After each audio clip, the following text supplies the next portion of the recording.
अस्सलाम वालेकुम स्टूडेंट्स, उम्मीद करता हूँ सभी लोग खैर आफियत के साथ होंगे। बच्चे, आज की इस पर्टिकुलर वीडियो के अंदर हम लोग नम्स पेपर 2021 का जो केमिस्ट्री पोर्शन है इंशाल्लाह इसको डिस्कस करेंगे। क्वेश्चन नंबर 1 है हमारे पास कि most ideal gas among the following is. अब बच्चे, आइडियल गैस वो गैस होती है जिसके अंदर इंटरमॉलिक्यूलर फोर्स ऑफ अट्रैक्शन जो है वो मौजूद नहीं होती। अगर हम लोग ऑप्शंस को देखें तो हमारे पास हाइड्रोजन, हीलियम, नाइट्रोजन और कार्बन डाइऑक्साइड में से जो हीलियम है एक नोबल गैस है, और नोबल गैसेस हमें पता है कि किसी भी चीज़ के साथ बॉन्ड बनाने की सलाहियत नहीं रखती। इनमें इंटरमॉलिक्यूलर फोर्स ऑफ अट्रैक्शन किसी भी लिहाज से मौजूद नहीं होती। तो बच्चे, हमारे पास यहाँ पे जो राइट ऑप्शन है वो बीटा आ जाएगा।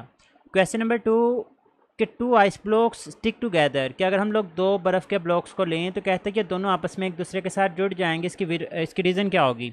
तो बच्चे देखें, आइस, बर्फ़ बेसिकली वाटर की ही सॉलिड फॉर्म होती है, और वाटर के अंदर कौन सी टाइप ऑफ बॉन्डिंग या फिर इंटरमॉलिक्यूलर फोर्स ऑफ अट्रैक्शन पाई जाती हैं? तो वो हमारे पास हाइड्रोजन बॉन्डिंग है। तो यहाँ पे जो राइट ऑप्शन है वो हमारे पास 4 ही आ जाएगा। क्वेश्चन नंबर 3 देखते हैं। कहते हैं कि unit of rate constant is same as the rate of reaction for. अब बच्चे, रेट ऑफ रिएक्शन का यूनिट होता है मोल पर डीएम क्यूब पर सेकेंड, और अगर हम लोग रेट कांस्टेंट के यूनिट्स की बात करें तो इसका फार्मूला ही होता है मोल पर dm cube raise to power 1 minus n into पर सेकेंड। अगर हम लोग ज़ीरो ऑर्डर से स्टार्ट करें तो एन की जगह पर अगर ज़ीरो पुट करते हैं तो 1 माइनस ज़ीरो 1 आ जाएगा। तो मोल पर डीएम क्यूब की पावर मीन टू से दोबारा से मोल पर डीएम क्यूब पर सेकंड जो है वो हमारे पास आ जाएगा। तो बच्चे, रेट कांस्टेंट का यूनिट भी यही है फॉर ज़ीरो ऑर्डर, और रेट ऑफ रिएक्शन का यूनिट भी यही होता है। तो हमारे पास यहाँ पर जो राइट ऑप्शन है वो ज़ीरो ऑर्डर आ जाएगा। याद रखिएगा कि कोई भी ऑर्डर हो, रेट ऑफ रिएक्शन का यूनिट हमेशा मोल पर डीएम क्यूब पर सेकंड ही होगा, बट रेट कांस्टेंट का यूनिट हर एक के लिए डिफरेंट होता है। लाइक अगर हम लोग ज़ीरो ऑर्डर की बात करें तो मैंने आप लोगों के सामने ये फार्मूला लिख दिया। अब मैं सॉल्व नहीं करूँगा बल्कि डायरेक्ट ही लिख रहा हूँ, क्योंकि फर्स्ट ऑर्डर का जो रेट ऑफ रिएक्शन होगा दैट विल बी पर सेकेंड। अगर हम लोग सेकेंड ऑर्डर की बात करेंगे तो बच्चे, इसके लिए जो यूनिट होता है that is mole minus 1 DM cube पर सेकेंड। और अगर हम लोग थर्ड ऑर्डर की बात करेंगे तो थर्ड ऑर्डर के लिए बच्चे जो यूनिट होता है that is mole minus 2 DM की पावर 6 और पर सेकेंड। अब उन्होंने हमसे ये पूछा था कि रेट ऑफ रिएक्शन के लिहाज से कौन सा यूनिट है, वो ज़ीरो ऑर्डर है। अब बच्चे, ये वैल्यूज़ कैसी आती हैं? मैंने आप लोगों के सामने ये फार्मूला लिख दिया, इससे आप लोग जो है वो वैल्यूज़ को कैलकुलेट कर सकते हैं। क्वेश्चन नंबर 4 है कि रिडक्शन अकर्स एट। बच्चे याद रखिएगा, रिडक्शन का फिनोमिना हमेशा होता है कैथोड के ऊपर, और एनोड के ऊपर जो फिनोमिना होता है वो ऑक्सीडेशन का होता है। तो ये वाली बातें फैक्ट्स हैं, आप लोगों को ये वाली चीज़ें जो है वो पता होनी चाहिए। नेक्स्ट क्वेश्चन की तरफ मूव करते हैं। क्वेश्चन नंबर 5 कि विच increases down the group for alkali metals. बच्चे, इलेक्ट्रॉन एफिनिटी हो, आयोनाइजेशन एनर्जी हो, या फिर इलेक्ट्रोनेगेटिविटी हो, ये जो तीनों के तीनों फैक्टर्स होते हैं ये डाउन द ग्रुप डिक्रीज़ कर जाते हैं। जबकि बच्चे, अल्कली मेटल्स की रिएक्टिविटी जो है वो इंक्रीज़ हो जाती है। उसकी रीज़न क्या होगी? देखिए, मेटल्स वो रिएक्टिव होती हैं जो इजीली इलेक्ट्रॉन्स को लूज़ कर दें।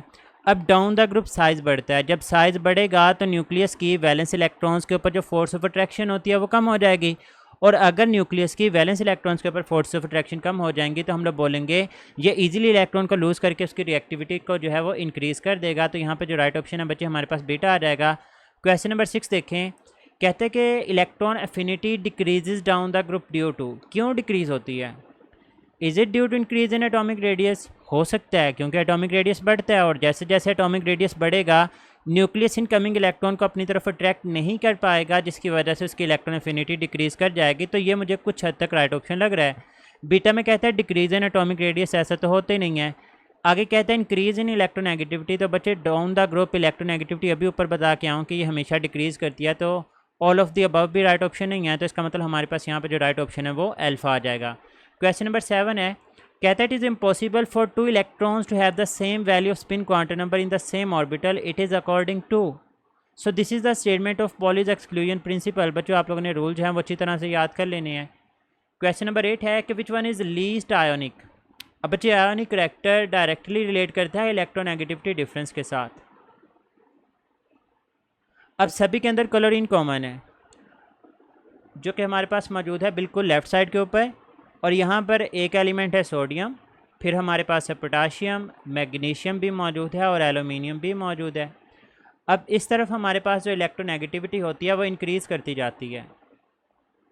अब बच्चे, लेट्स सपोज क्लोरीन की इलेक्ट्रोनेगेटिविटी जो है वो हमारे पास है 3, सपोज कर रहे हैं, और हम लोग कहते हैं कि लेट्स सपोज सोडियम की इलेक्ट्रोनेगेटिविटी 1 है, मैग्नीशियम की इलेक्ट्रोनेगेटिविटी 2 है और एल्यूमिनियम की इलेक्ट्रोनेगेटिविटी जो है वो 2.5 है। सिर्फ समझाने की हद तक बता रहा हूँ।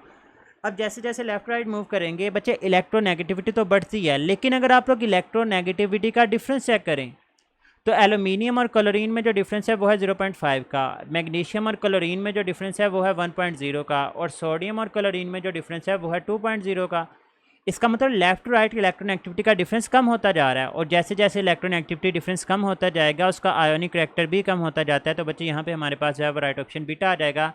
क्वेश्चन नंबर 9 है कि डायमंड इज़ बच्चे ये कोवलेंट सॉलिड होता है, 3 डायमेंशनल स्ट्रक्चर जो है वो इसका मौजूद होता है, जाइंट स्ट्रक्चर है, ना ये पोलर सॉल्वेंट्स के अंदर हल होता है और ये ना ही ये नॉन पोलर सॉल्वेंट्स के अंदर। क्वेश्चन नंबर 10 कि which of the following is the correct ideal gas equation. बच्चे PV = nRT फैक्ट है, मशहूर ज़माना इक्वेशन है, आप लोगों को अच्छी तरह से याद होनी चाहिए। क्वेश्चन नंबर 11 देखते हैं। कहता है कि how many moles of CO contain 16 gram of oxygen.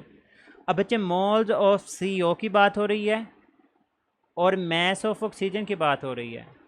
अगर आपके पास 1 मोल ऑफ CO हो तो उसके अंदर एक ऑक्सीजन है जिसका मैस होता है 16 ग्राम। अब कहते हैं how many moles of CO contain 16 ग्राम, तो वो यही तो पूछ रहा है कि आपके पास 16 ग्राम मैस है तो इसके मोल्स कितने होंगे। तो बच्चे वो 16 ग्राम 1 मोल ही है, वैसे भी इसको क्रॉस मल्टीप्लाई कर लें तो 16 x will be equal to 16 and x will be equal to 16/16 answer आ जाएगा 1। तो यहाँ पे बच्चे हमारे पास जो राइट ऑप्शन है वो अल्फ़ा ऑप्शन में यहाँ पर 1 मोल बनेगा, तो ये हमारे पास जो है वो यहाँ पे राइट ऑप्शन बन जाएगी। क्वेश्चन नंबर 12 है स्टिशियोमेट्री इज़। बच्चे स्टिशियोमेट्री की डेफिनेशन क्या होती है। रिलेशनशिप या फिर stoichiometry is the branch of chemistry that deals with the quantitative relationship between reactants and products in balance chemical equation. ये क्वांटिटेटिव रिलेशनशिप बताया कि आपको क्वांटिटेटिव के कितने मोल्स होंगे तो कितना वॉल्यूम ऑक्यूपाई होगा, कितना वॉल्यूम ऑक्यूपाई हो रहा है तो उसके लिहाज से कितना वॉल्यूम होगा, कितने नंबर ऑफ मोल्स रिएक्टेंट्स के लेंगे तो कितने नंबर ऑफ मोल्स प्रोडक्ट्स के बनेंगे। तो क्वांटिटेटिव रिलेशनशिप ये बताता है। तो मीन टू से deal with the quantities of substance. Substance से मुराद यहाँ पर रिएक्टेंट भी हैं और सब्सटेंस से मुराद ही यहाँ पर प्रोडक्ट्स भी हैं। तो बच्चे यहाँ पे जो राइट ऑप्शन है वो हमारे पास अल्फा आ जाएगा। क्वेश्चन नंबर 13 है हमारे पास कि which of following is the most common gas in the environment.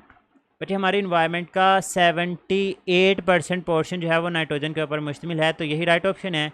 इसके बाद दूसरे नंबर के ऊपर ऑक्सीजन मौजूद होती है 21%, कार्बन डाइऑक्साइड 0.03 भी लिखा जाता है, 0.04 भी लिखा जाता है, जबकि हीलियम कह लें कि ना होने के बराबर है, लेकिन सबसे मोस्ट कॉमन गैस है वो हमारे पास नाइट्रोजन है। क्वेश्चन नंबर 14 कि proton is how many times heavier than that of electron. बच्चे प्रोटोन इलेक्ट्रॉन के मुकाबले में 1836 टाइम हैवियर होता है, और अगर वो आपसे न्यूट्रॉन के बारे में पूछ ले तो याद रखिएगा जो न्यूट्रॉन होता है वो 1840 टाइम्स हैवियर होता है as compare to a single electron. Question number 15 है कि which of following quantum number tells us about the shape of orbital. अब बच्चे शेप ऑफ ऑर्बिटल के बारे में जो बताने वाला क्वांटम नंबर है that is azimuthal quantum number. बच्चे बहुत मिसकॉन्सेप्ट करते हैं, अगर वो आपसे पूछता ओरिएंटेशन ऑफ ऑर्बिटल के बारे में कौन बताता है तो फिर बच्चे राइट ऑप्शन होगा magnetic quantum number. But if he tells about shape of orbital तो आप लोग बताएंगे कि भाई azimuthal quantum number shapes of orbital के बारे में बताता है, जिसमें S, P, D और F हैं। S की शेप जो है वो स्फेरिकल है, P की शेप डम्बल लाइक है, D की शेप डबल डम्बल या फिर साथ साथ जैसे आरी के दंदाने होते हैं इस तरह से इनकी शेप्स हैं वो हमें देखने को मिलती हैं। तो यहाँ पे जो राइट ऑप्शन है वो हमारे पास एजीमुथल क्वांटम नंबर आ जाएगा। नेक्स्ट है बच्चे the number of electrons in the P sub shell is.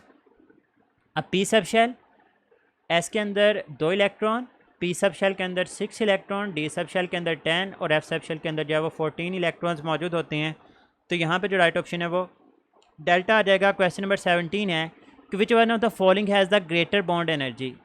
Again bond energy directly relate करेगी विद द इलेक्ट्रोनेगेटिविटी डिफरेंस, और वो सबसे ज़्यादा जो पाया जाएगा वो HF के केस में पाई जाएगी। लाइक हाइड्रोजन 2.1 है सभी के केस में, फ्लोरीन की इलेक्ट्रोनेगेटिविटी 4, क्लोरीन की 3.0, ब्रोमीन की 2.8 और आयोडीन की 2.5। इनका डिफरेंस निकाल लें तो HF में 1.9 का डिफरेंस होगा, HCl में 0.9 का डिफरेंस है, HBr के केस में 0.7 का, और HI के केस में जो डिफरेंस है दैट इज़ ऑफ 0.4। तो बच्चे सबसे ज़्यादा डिफरेंस जो है वो HF में पाया जा रहा है, तो इसी की बॉन्ड एनर्जी की वैल्यू जो है वो ज़्यादा होगी। क्वेश्चन नंबर 18 देखें, कहता है कि oxidation number of an element in its free state is. बच्चे 0 होती है, और फ्री स्टेट से मुराद 2 चीज़ें होती हैं, या तो वो अकेला एलिमेंट पाया जाए, लाइक हाइड्रोजन अकेला एग्जिस्ट करे, हीलियम है, ऑक्सीजन अकेला इंडिविजुअल एलिमेंट किसी चीज़ के साथ मिल के ना रहे, तो ये उसकी फ्री स्टेट है।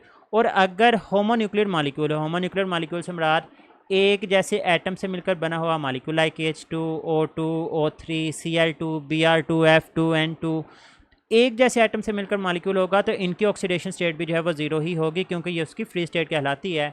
क्वेश्चन नंबर 19 है कि which of the following is lighter as feather and stronger as iron.